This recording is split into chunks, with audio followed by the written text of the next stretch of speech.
Добрый день, уважаемые гости. Добрый день, уважаемые гости, коллеги. Рады приветствовать вас на площадке мультимедийного пресс-центра МИА «Россия сегодня». И сегодня у нас состоится пресс-конференция на тему «Борьба с ИГИЛ. Опыт Чеченской Республики». Об этом нам расскажет министр по национальной политике, внешним связям, печати и информации Чеченской Республики Джамбулат Умаров.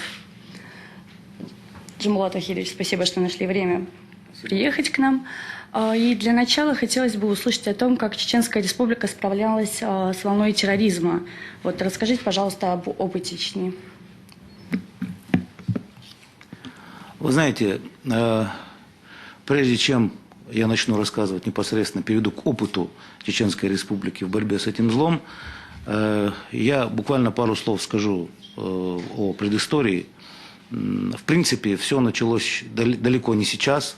Все началось с конца, середины 90-х годов, когда на Северном Кавказе, на российском Северном Кавказе появился человек, который возвестил о надвигающейся опасности. Это было настоящее пророчество, это была исповедь, это была проповедь, если хотите, выдающегося российского, чеченского, мусульманского богослова Ахмата Хаджи Кадырова, который впервые тогда заявил и чеченцам, и российской общественности, и всему миру о том, что надвигается экстремистское террористическое зло, которое сегодня вылилось вот в тот террористический анклав, который имеет место быть на святых для мусульман землях Шама и Ирака под вот той аббревиатурой, к которой мы больше всего привыкли, ИГИЛ. Ахмат Хаджи Кадыров, первое, что он сделал для того, чтобы мы на что-то могли опираться в своей борьбе, он возвестил о своей идеологии, он возвестил о незыблемости традиционных представлений чеченцев, ингушей и вообще мусульман России, которые зиждятся вот на той многовековой истории взаимовлияния исламской и, скажем, той же православной культуры, вот в пространстве этого взаимовлияния и формировались наши традиционные представления об исламе. Я еще хотел бы сказать, что он впервые говорил о том, что нужно менять терминологию, нужно менять взгляды и фиксировать каждый шаг вот того зла, которое в свое время из 53 стран пребывала на территории Чеченской Республики с целью подрыва конституционного строя не только в Чеченской Республике, но и во всей России. Если вы помните, до вот того доверительного разговора между президентом России Владимиром Владимировичем Путиным и Ахмат Хаджи Кадыровым процесс федерализации Российской Федерации, он не был закончен. Закончился он только 23 марта 2003 года, когда на референдуме чеченский народ заявил о том, что он был, есть и продолжает оставаться в великой семье российских народов.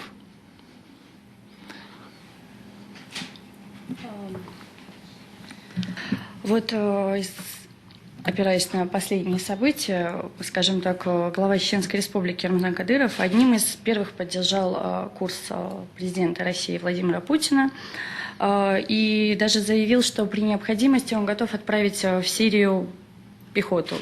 Вот скажите, как, на ваш взгляд, продвигается сейчас операция по уничтожению боевиков и может ли понадобиться помощь Чеченской Республики в этом вопросе?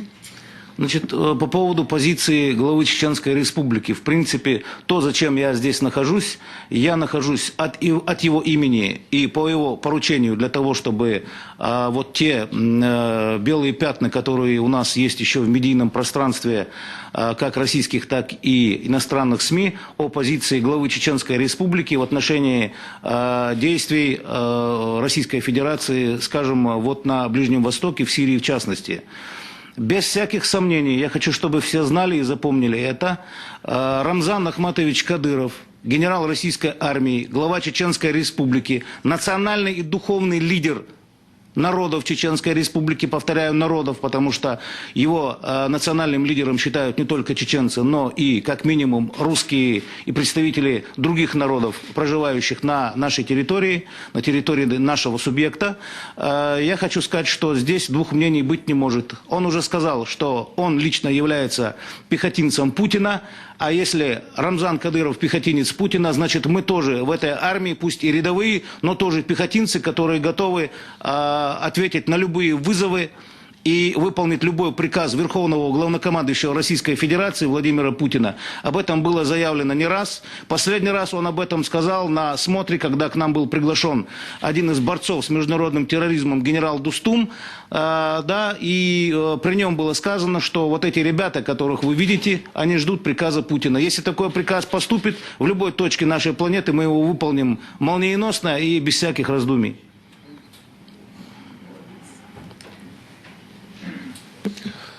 Тогда мы, наверное, может, к вопросам перейдем, к вопросам коллег, или что-то по Крыму зададим вопрос? Ну, пока вы тут определяетесь, я немножко расскажу, как сказать, об опыте, да.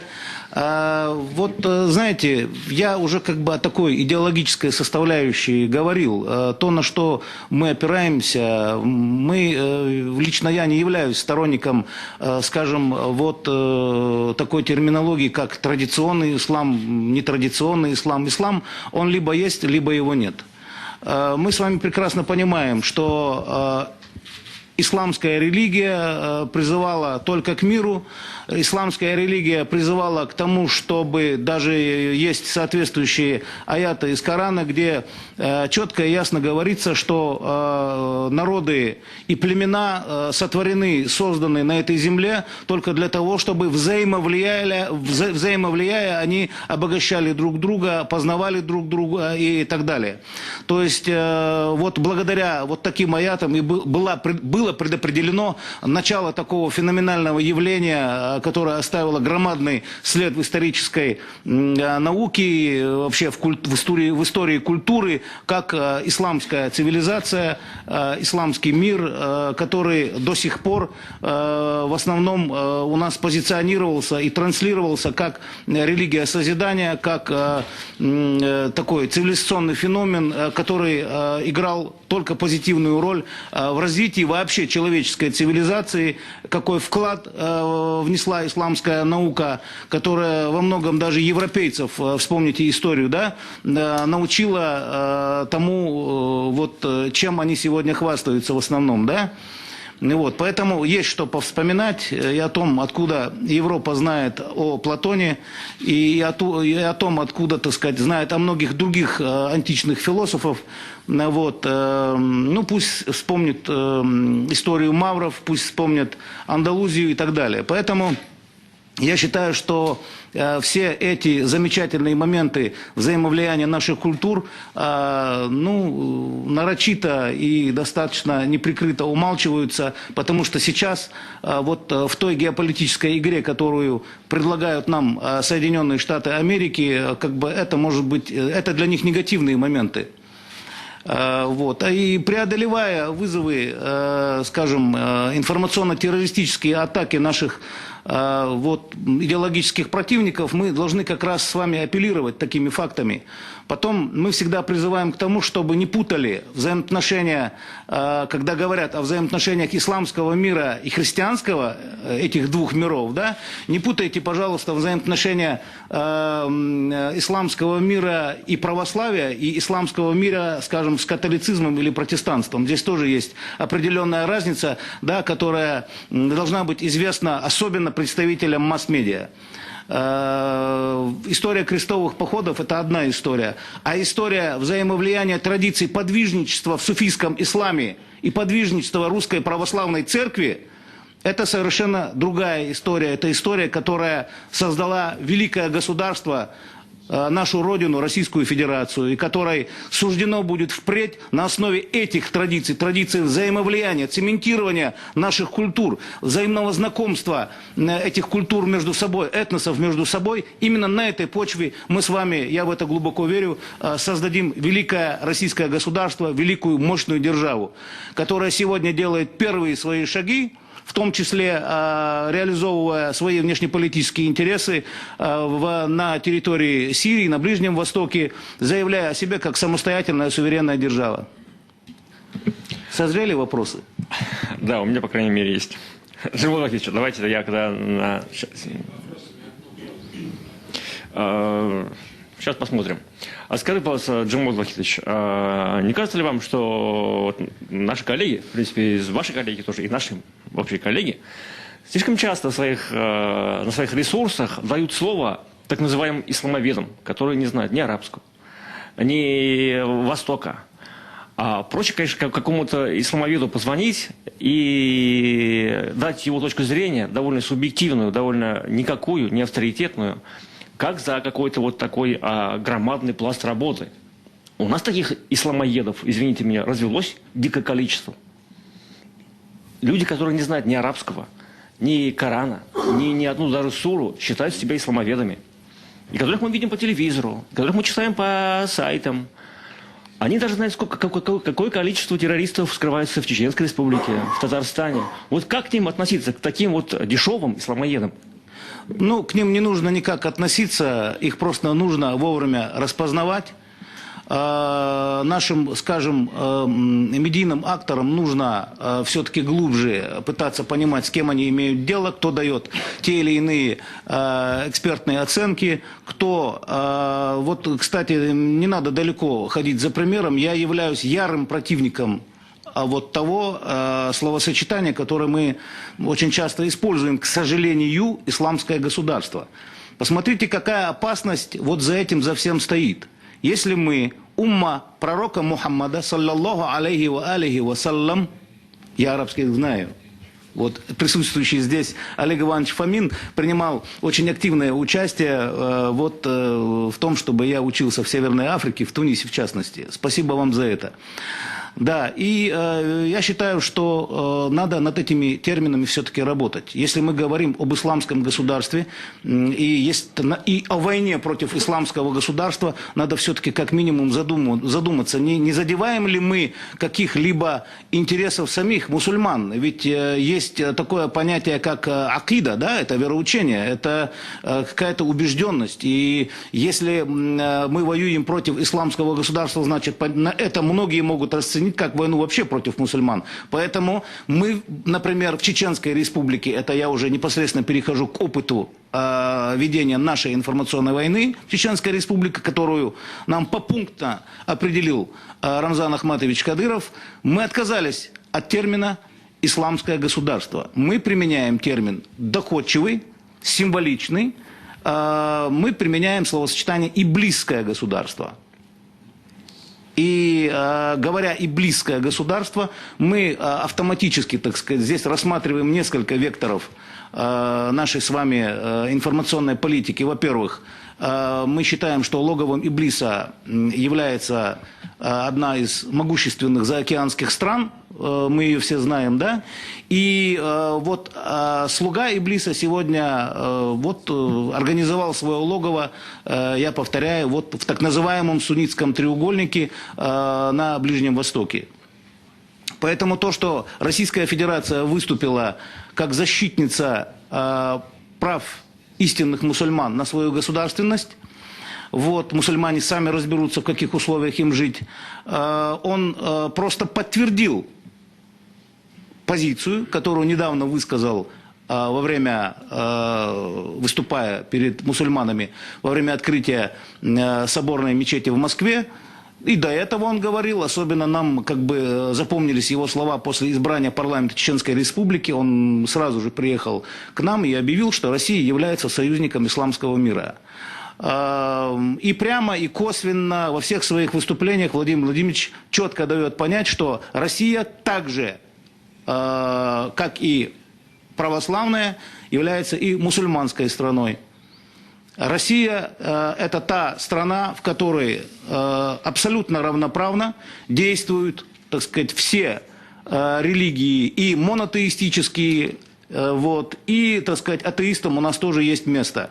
Мы свободная страна, несмотря на то, что вот как бы нам пытаются привнести определенные демократические ценности, те, кто уже на этих ценностях, как мы все видим, здорово погорел.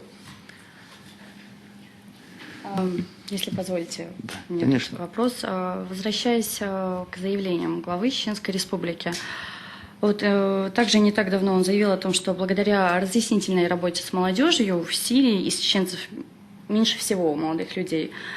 И главная задача заключается в том, чтобы там не осталось никого из чеченской молодежи. Вот как, на ваш взгляд, будет осуществляться эта работа?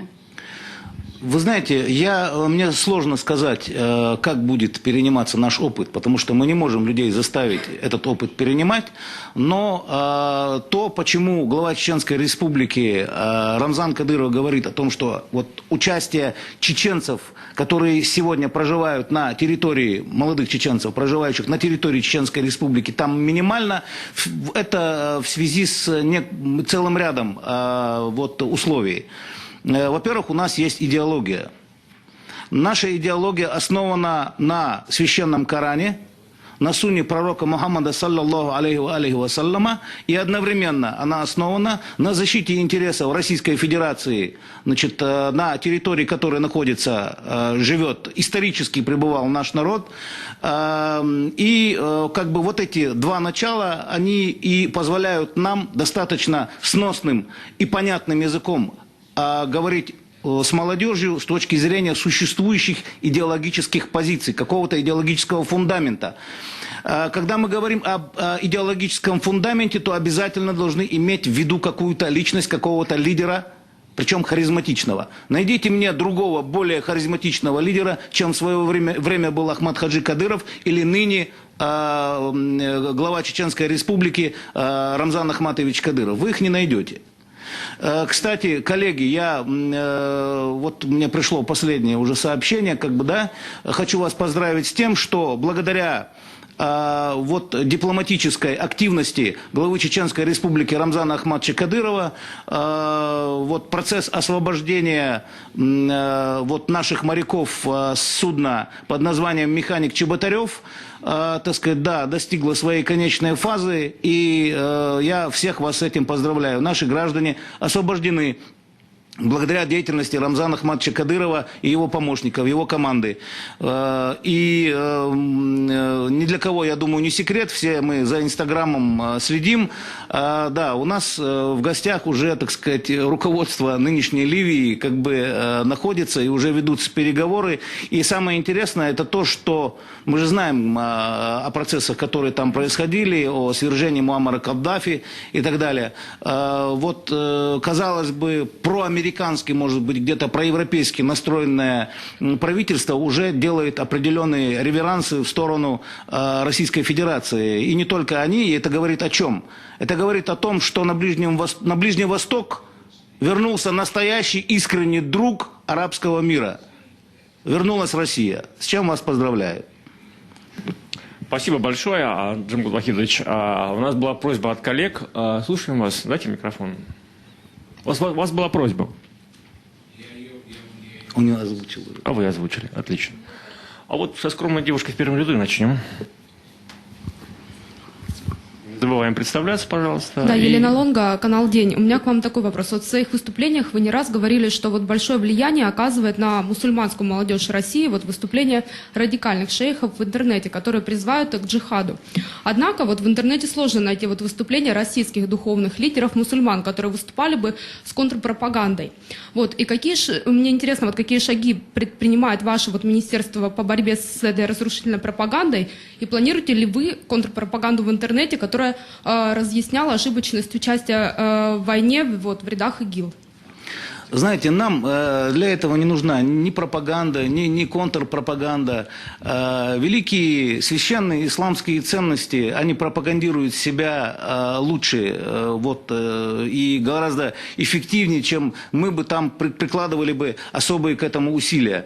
Дело в том, что тех так называемых проповедников, которые призывают сегодня нашу молодежь для участия в ИГИЛ, их уже назвали, опираясь на коранический текст, в котором говорится, и подобные, имеется в виду эти алимы, так называемые, шейхи, и подобные они ослам, несущим на себе книги. люди, которые в зависимости от геополитической конъюнктуры то там, то здесь, то признают, то отказываются от джихада, объявляя его в угоду политическим пристрастиям наших с вами идеологических визави, ну, я не считаю, что к таким фетвам, к таким призывам нужно мусульманам относиться серьезно. И теперь то, что касается, ведется ли работа у нас в Чеченской Республике. В рамках министерства действует так называемый телерадиоканал «Путь». Телерадиокомпания «Путь», которую возглавляет известный богослов, теолог Адам Хаджи Шахидов, который эту работу ведет достаточно хорошо, достаточно эффективно. Самым главным проповедником, тем не менее, для нас является в этом случае и как бы на своем личном примере показывая то, каким должен быть мусульманин России и при этом патриот этого государства, это сам Рамзан Ахматович. Его выступлений нашей молодежи бывает достаточно. Вот. А кто как бы глубже хочет познать, скажем, какие-то моменты, связанные с исламской наукой и ее взгляда на, значит, на проблему джихада, то на эти вопросы очень хорошо отвечает и наш муфтий Салах Межиев, и многие наши другие богословы, которые не оставляют, громят в пух и прах наших идеологических противников. Вопрос заключается только в том, насколько широко в этом могли бы участвовать наши с вами масс-медиа российские, которые бы распространяли эти ценности. То есть работа ведется. Она ведется, пока, к сожалению, вот та работа, которую ведут наши дагестанские коллеги, та работа, которую ведем мы, наши ингушские коллеги, вот об этой работе, к сожалению, говорят очень мало, но почему-то пристальное внимание вот заслуживают те слезливые шейхи, которые, значит, ведут работу против интересов нашей страны, которые ведут работу совершенно, ну, она видна, вы понимаете, вот те провалы, которые совершает Госдеп США, интересы которых озвучивают, так сказать, господа Марк Тоннер и Джен Псаки, ну, сами послушайте, о чем они говорят, и какие там интерпретации. Я не хочу, как бы, в один ряд становиться вот с критиками этих людей, но, по-моему, здесь даже обывателю понятно, что люди абсолютно не владеют темой. Когда говорят о джихаде, пытаются это слово произносить вот в таком пугающем, я бы сказал, смысле, не понимая, что 95% понятия джихад включает в себя смысл усердия на пути Всевышнего Аллаха в добрых делах, в борьбе с собственными страстями, собственными греховными наклонностями. И вот опираясь на это, как раз и возник такой феномен, как в исламской культуре и духовности, как тасаввуф, то есть суфизм.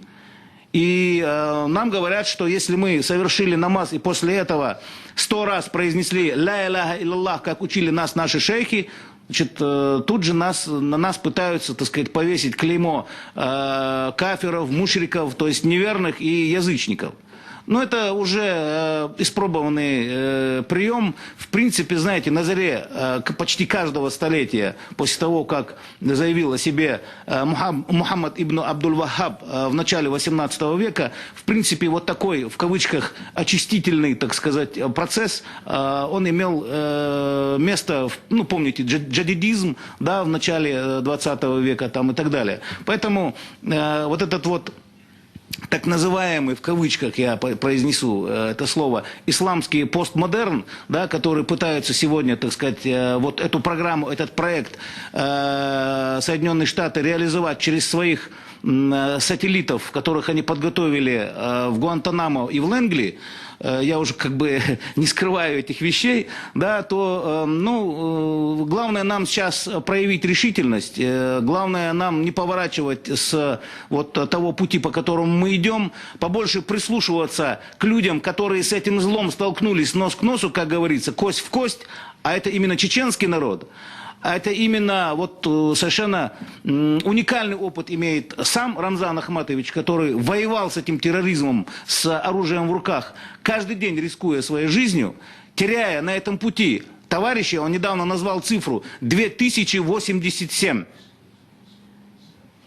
Среди них более 1500 служителей правопорядка, сотрудников милиции, полиции. Вот. А далее, да, тысяча с лишним, 1000 человек, это люди, которые, около 1000, это люди, которые не имели к войне вообще и к силовому блоку никакого отношения. Это имамы, это главы районов. Вот больше всего среди них имамов, именно тех священнослужителей, которые призывали к добру, к миру, к взаимному влиянию, так сказать, вот, реализовывая основные исламские ценности. А эти ценности, они, в общем-то, общеприняты. Любая монотеистическая религия, в центре ее ценностей находится любовь. Любовь к ближнему, любовь к инакомыслию. Ведь не с оружием в руках ислам предлагает распространять слово Аллаха на земле, а личным примером следования его традициям, тем 5 столпам, о которых мы говорили. И только так люди знакомятся с этой великой религией. И только так они принимают эту религию от души. Ла икраха фиддин, астаизу биллях. Нет принуждения в религии.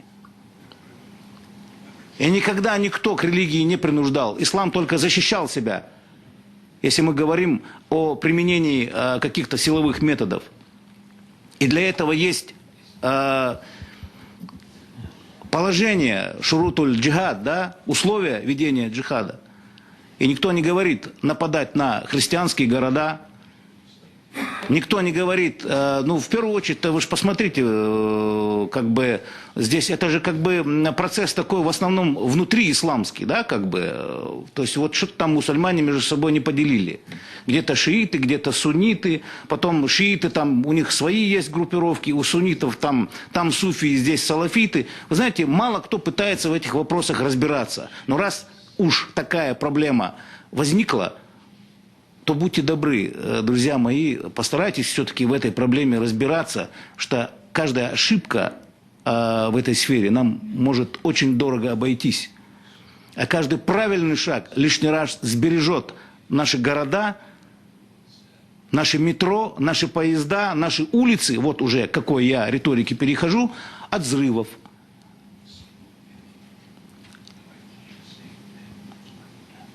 От деструкции, поэтому я считаю, что вот как бы в этом во всем мы должны понимать, что против нас, в данном случае это конфессиональный вопрос. Наряду с конфессиональным вопросом будет и вопрос этнической розни, вот перед теоретиками soft power стоять, да, мягкой силы. Да, прошу вас. А то мне складывается ощущение, что я на лекции, а не на пресс-конференции. А мы слушаем, мы хорошие студенты, да? Джамбул Вахидович, конечно. Вы, все-таки исламовед, вы владеете арабским, русским, английским, чеченским. Можно, да? Да, Прошу вас. Значит, я хотел такой вопрос. Конечно, 90-е годы дали... Если можно, извините, представьте, пожалуйста, Да, чтобы мы коллеги значит, знали. ассирийско-патриотическое движение, российско-патриотическое движение Ассирия. Ассирия. Ну, христиане, которые живут в Ираке, в Сирии, я из тех народов. Ну, да. И что хочу сказать. 90-е годы, соответственно, дали себе знать сегодня. Вот как раз мы пожинаем те плоды, которые мы, молодежь, оставили само по себе. Вот сейчас. Сегодня много уделяется религии. Это хорошо. Хорошо. Потому что в мечеть или в церковь, ну, ходят люди в неделю раз или в месяц раз. Таким образом нельзя воспитывать человека. Мы сегодня молодежь оставили само обратно. Мы занимаемся мало молодежи. Давайте вспомним советское время. Есть такая программа была «Радуга», которая давала знать о всех народах Советского Союза, какие традиции. Мы сегодня не знаем традиции друг друга. И потому, когда слово слышит христианин о джихаде, слово многие не знают, что это такое. Каждое слово, которое произносится мусульманское, все арабские слова, люди, христиане не знают. Мы в Советском Союзе друг друга мало знаем. И даже мы знаем, что означает каждое слово. Я хотел вопрос задать. Не кажется ли, что мы мало работаем, светское общество мало работает с молодежью? Ну, если бы мы с молодежью работали бы много и эффективно, я не думаю, что у нас с вами был бы такой повод для констатации вот таких фактов, что, в принципе, само за себя говорит. Естественно, мы работаем очень слабо. И вот, скажем, масштабы, в хорошем смысле, втягивания в этот процесс различных слоев населения у нас очень ограничены. Вот я знаю, что очень важно писать какие-то учебные пособия, какие-то методички там, по, значит, вот, укреплению межнационального согласия, по обогащению нас там, знаниями о культуре того или иного народа. Вы знаете, надо все-таки нам немножечко вот, сфокусировать внимание на современной необходимости. Потому что современная необходимость, вот этот момент истины, если сегодня мы эту проблему не решим, то, вы знаете, нас очень жалкое будущее ждет вообще наше государство. Но исторически Россия всегда находила в себе какой-то внутренний, совершенно неуловимый внутренний резерв, да, и вот, скажем, главным актором этого резерва, носителем этого резерва всегда являлся русский народ. Русская нация. Русская нация последние годы все чаще и громче заявляет о себе как государствообразующая нация, как нация, которая способна вести за собой сотни народов Российской Федерации, как нация, которая не транслируется сегодня мы, чеченцы. А вы понимаете, что одним из главных таких вот территорий противостояния, вот, начиная еще со времен Российской империи, это был как раз Северо-Восточный Кавказ. И момент Шамиля мы помним, да, до него было восстание шейха Мансура, там и так далее. То есть проектов было много, и эти проекты были делегированы то с турецкой стороны, то, так сказать, ну, пусть и в меньшей мере, с персидской и так далее. И я вам скажу, мы объясняем нашей молодежи, мы объясняем нашему обществу, что в истории русского и чеченского, в частности, раз я от Чеченской Республики приехал, я буду говорить про чеченский народ, есть определенные исторические мозоли. Они есть, не надо их прятать, проблеме навстречу надо идти. Но эту эпоху, мы уже ее назвали, ее назвал первым Ахмад Хаджи Кадыров, назвал эту эпоху эпохой противостояния. И вот эта эпоха противостояния закончилась, я еще раз повторяю, 23 марта 2003 года, когда на референдуме мы окончательно сказали, кто мы и с кем, что мы с Россией. И мы первыми подтвердили титульность русской нации. Мы первыми показали, вот смотрите, мы всю жизнь воевали. Ну, это для таких более широких масс, да, мы с вами понимаем специфику этого вопроса. Всю жизнь воевали с русскими, и вот мы теперь, провоевав, да, вот отдав столько жизней, принеся столько жертв, сегодня поняли, что русский народ – это единственная многомиллионная нация, которая поможет нам спасти свои традиции и подчеркнуть свою национальную идентичность. И когда мы говорим об этих мозолях, когда мы вспоминаем об этих войнах, о депортации, вы знаете, находятся некоторые люди, называющие себя чеченцами, русскими, еще кем-то, да, где-то там за рубежом начинают писать разного рода статейки заказные о том, чтобы вот о депортации, например, о тех кровавых преступлениях, которые там происходили, и транслирует это как вот таким образом, чтобы вот русские как-то считали себя очень сильно такими вот виноватыми в этом деле, да, а чеченцев, наоборот, зная их пассионарность, их максимализм, нужно наоборот поднять вот на пьедестал вот этой ненависти по отношению к этому народу. А мы, в свою очередь, вы спрашивали меня про работу, которую мы проводим, мы, в свою очередь, проводим работу с населением, с чеченцами, самыми простыми, объясняя, что, дорогие мои, преступления сталинско-бериевского режима, преступления, скажем, генерала Ермолова, а кроме генерала Ермолова там были и другие генералы, и Паскевич был, да, и Раевский был, слава русской нации, слава русского оружия, да и Алексей Петрович-то, в общем-то, сильно трансформировался, я имею в виду Ермолов, об этом мало кто знает, он усыновил кучу чеченских детей. И Петр Захаров, великий русский художник, это, кстати, человек, который был им усыновлен и передан уже Давыдовым на воспитание. Эту историю мы тоже знаем. Так вот, когда мы об этом говорим, мы тут же должны, мы рассказываем своим людям, своим молодым людям о том, что русский народ здесь абсолютно ни при чем, потому что даже в те времена, во времена основного противостояния, это 19 век, находились солдаты, которые под угрозой шпицрутенов и батагов отказывались стрелять в мирные чеченские аулы. А самым таким кульминационным моментом, я считаю, это казнь непримиримого врага царского самодержавия Байсангура Биноевского, которого казнили в 1864 году в Хасавюрте, и когда нужно было из-под него выбить скамью, ни один русский солдат, и тем более офицер, не стал этого делать. И только кто-то из кровников там попытался выбить из-под него эту скамью, но он сам ее из-под себя выбил, чтобы не терпеть этого унижения. Поэтому об этих примерах нужно говорить. Вот о чем депортация. Причем здесь русский народ. Посмотрите, что сам русский народ терпел во времена этих депортаций и репрессий. Больше всего страдал русский народ. На стыках истории именно русский народ грудью вставал на пути всех самых страшных испытаний, будь то революция, будь то гражданская война, будь то репрессии.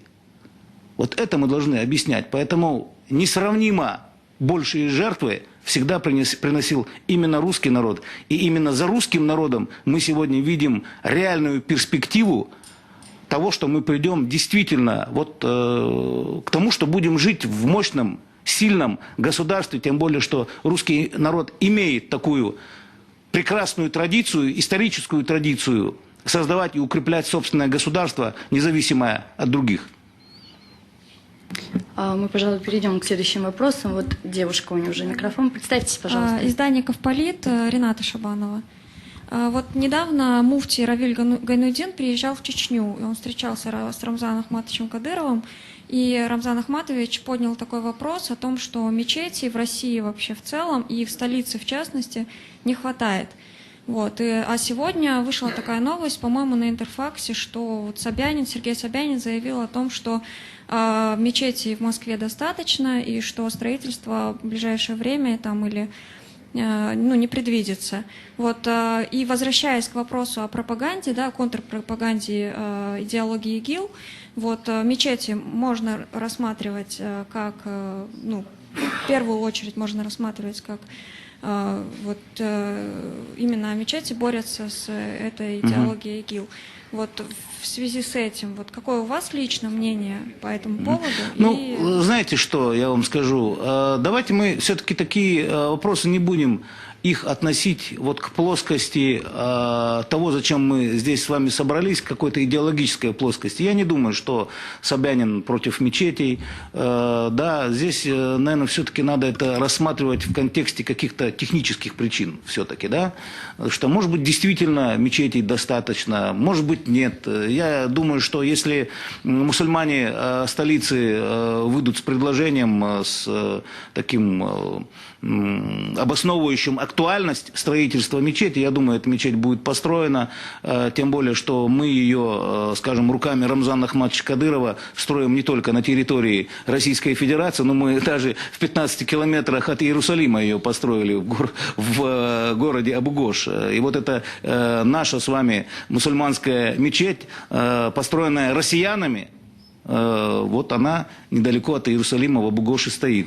Теперь то, что касается открытия Московской соборной мечети. Вы знаете, у меня как бы в голове прошел такой образ, такая аллегория.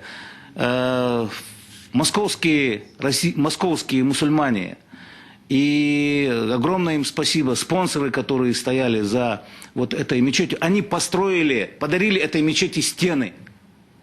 А Рамзан Ахматович Кадыров, подарив волос пророка Мухаммада, саллаллаху алейхи ва алейхи вассаляма, московским, российским мусульманам, подарил этой мечети душу.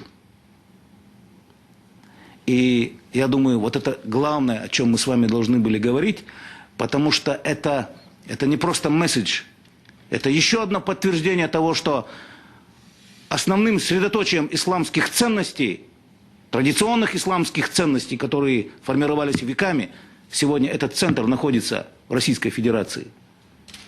И он делегирован Москве. Он делегирован Москве из Чеченской Республики.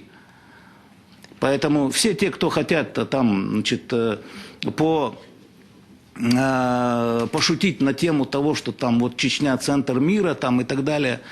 Чечня была, есть и остается центром мира, только не планету я имею в виду, а я имею в виду то состояние, когда люди любят друг друга, уважают друг друга и стараются брать друг у друга самое полезное, самое созидательное. Вот если мы имеем в виду этот мир, то Чеченская Республика действительно стала центром мира, центром созидания. Чеченская Республика во главе с ее лидером Рамзаном Кадыровым стала железным стержнем российского федерализма.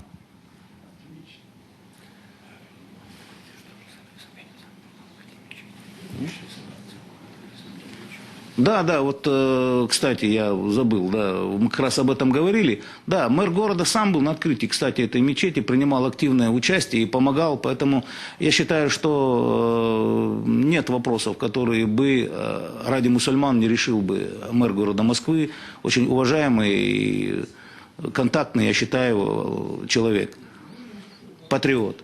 Да, слушаю вас. А я просто дополню, когда открыл соборную мечеть, и много коллег моих спрашивают меня: а ты можешь нас сводить в соборную мечеть? Я говорю: знаете, ребята немножко заняты, а можете с вами сходить? А мне говорят: там же ни мусульман не пускают. Я говорю: там не смотрят на какие-то там обрядовые вещи, там никто не спрашивает у тебя паспорта, пятой группы, пятого пункта с паспорта. И поэтому хотел бы сказать, что довести вашу мысль еще раз, да, там, до коллег, что мечеть ни для кого не закрыта, вы как бы как арабист можете это засвидетельствовать. И иногда мне просто спрашивают такие вопросы, знаете, когда им говорят, что открыта мечеть для всех, для христиан, для мусульман, мне говорят: а у вас там тапочки не воруют? То есть, если я приду и сниму обувь, то есть вот такая вот подковырка. Знаете, я думаю, что от мерзавцев не застрахована ни одна мечеть, ни один Божий храм.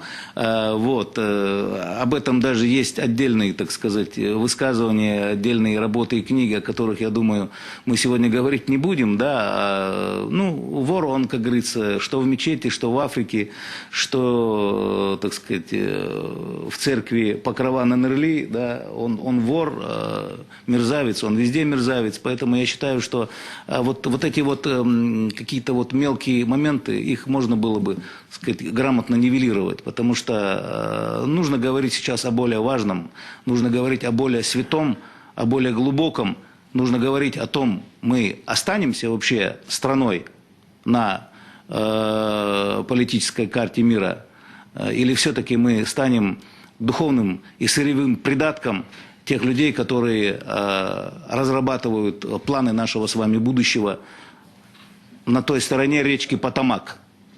Она протекает в Вашингтоне. Видел я эту речку, она очень маленькая. Вопрос, пожалуйста, представьтесь. Хошей Мухаммад, телеканал Курдистан 24. Уважаемый министр, как мы видим, исламские группировки, террористы, они не только убивают христиан и езиди. Как мы видим, они убивают мусульман, вот что мы видим в Сирии, в Ираке. И даже что-то они сделали, это уже так сочетали, что это геноцид. Вот, и так написано в Коране, вот как я немножко знаю, они так сделают и прочитают, вот именно это аят, который говорят «Фаиза лакитум аллазина кафару». Вот что-то по Корану не сделает, сразу зарезит голову. Они так считают, что это по Корану они сделают. А вот вы идеологически что сделали против мировой терроризм? Мгм.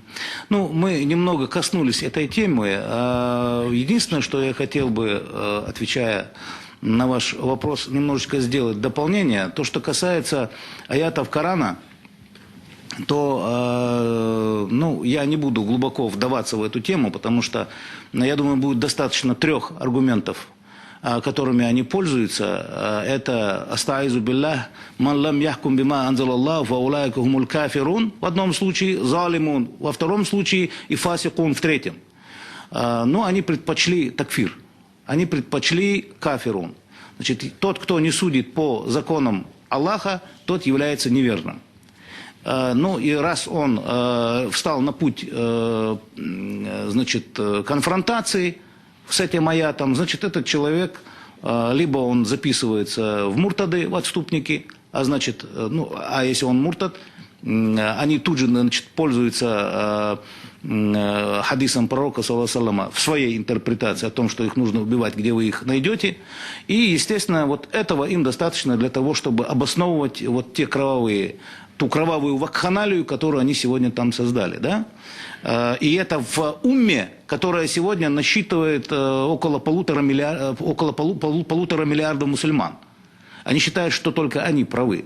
И о том, что такое фиркатут такфир, о том, что такое, то есть группа, которая называет всех кафирами, да, она же имеет свои глубокие корни.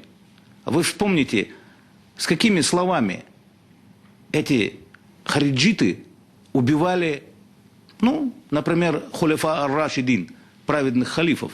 С какими словами убили Османа, ради Аллаху ангу, со словами Аллаху Акбар. С какими словами убили светлейшего Али, ради Аллаху ангу, со словами Аллаху Акбар. Об этом мы с вами не должны забывать. И вот со словами Аллаху Акбар сегодня они начали, как вы совершенно правильно сказали, процесс геноцида против тех, кто с ними не согласен. Я полно ответил на ваш вопрос? Недостаточно. Хорошо. Там, по-моему, насчет... Напомните, пожалуйста, что там было у нас еще с вами недостаточно. Вы там с аята Корана, по-моему, начали. Идеологически, что вы сделали? Вот именно в образовании, в культуре, в религии, я же вам сразу сказал, что я на эту тему говорил. Ладно, я буквально в 2 словах повторю. Я еще раз повторяю, если, говоря слово «вы», вы имеете в виду наше министерство, я уже говорил в самом начале, что в рамках министерства у нас работает телерадиокомпания «Путь». Она как раз работает вот в той идеологической плоскости, которая доказывает обратно, которая осуждает такфиризм, которая осуждает хариджизм, которая осуждает любые формы религиозного экстремизма. В частности, вот той, которая прикрывается канонами ислама. Мы показываем, транслируем всему практически человечеству, да, которое нас слышит, что эта разрушительная идеология имеет свои исторические корни. О них я вам только что сказал, которые, в общем-то, имеют свою глубину аж до периода появления ислама вообще на этой земле. Это к VII веку. Поэтому я считаю, что даже та среда, которая сегодня орудует на территории Сирии и Ирака, вот это одно любят относить к Аль-Каиде напрямую, это Джабат Нусра, а ИГИЛ как бы это совершенно другой проект, да? Уже из этого можно видеть, что как бы запущены эти 2 проекта для того, чтобы посмотреть, а может быть где-то повоевать между собой, чтобы еще раз доказать всему миру, что действительно там идет какой-то иджтигад, что там идет, так сказать, война за выпистовывание вот того правильного ислама, который сегодня нужно вместе с кровью нести людям. Что касается Чеченской Республики, мы говорим, что у нас алимы погибали, и даже сегодня, в наше время, погибали, да, скажем, 150 у нас их погибло за последние 10-15 лет, только за то, что они говорили, что ислам нет, это религия добра, что ислам это религия мира, что Пора прекратить кровопролитие, пора прекратить войну. Иначе Умма вообще исчезнет, понимаете, под ударами, я не знаю, кого угодно. Что Умму надо сохранить.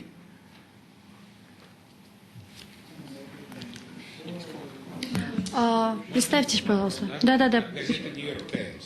У нас два, если можно. Если можно, Ближе в к микрофону, пожалуйста. Ближе к микрофону. Или- Значит, первый. Как вы относитесь к тому, что радикальная оппозиция, в частности, фронт Нусра, призывает к террористическим актам на территории Кавказа?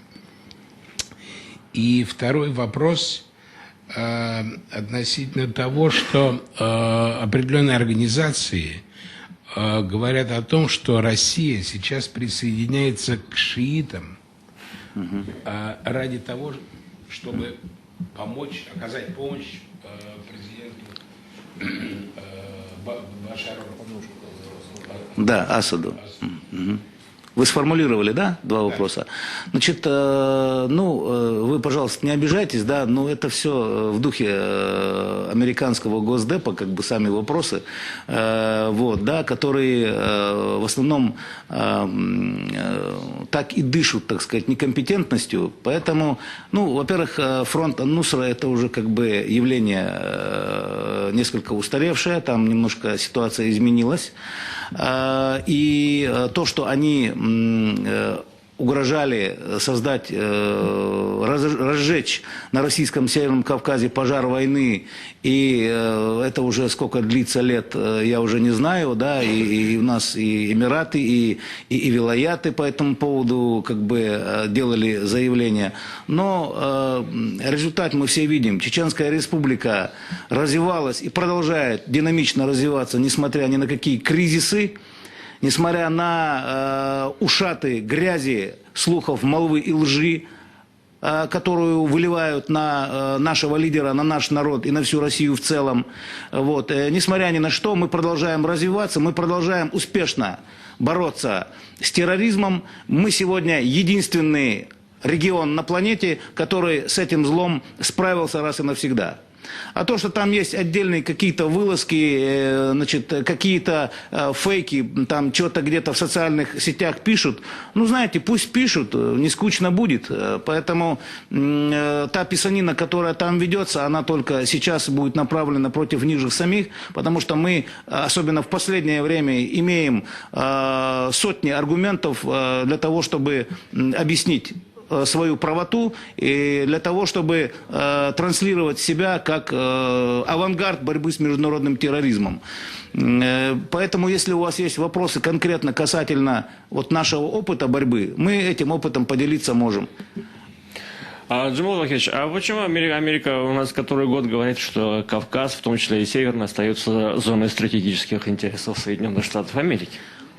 То, что Кавказ является зоной стратегических интересов, об этом, так сказать, говорила не только современная Америка, об этом всегда говорили стратегические игроки. Давайте мы с вами, так сказать, вернемся лет так на 200-300 назад, да, и поэтому здесь нет ничего удивительного. Для того, чтобы прочно встать своими ногами, так сказать, на Кавказе, Россия пролила реки крови. Начните с русско-турецких войн и заключения Кючук-Кайнерджийского мира 1774 года и туда дальше, так сказать, присоединение Крыма, как он присоединялся, мы тоже знаем, да, и как вообще целиком Кавказ в свое время стал российским. Это и Георгиевский трактат, это и Туркманчайский мир уже туда дальше. Поэтому тогда, если мы с вами будем исходить все-таки из чувства историзма, тогда это было нормально. Сегодня у нас есть другие, так сказать, ценности, у нас есть другие методы. Кстати, к слову скажу, что если у нас с вами буквально лет 10, 15, 20 тому назад были достаточно классические представления о войне в духе гениального Клаузевица, да, который считал, что война это есть насильственное продолжение политики, то сегодня мы с вами стали свидетелями самых страшных, самых беспринципных, самых жестоких войн, которые, ну, сегодня все единогласно назвали гибридными, асимметричными, иррегулярными.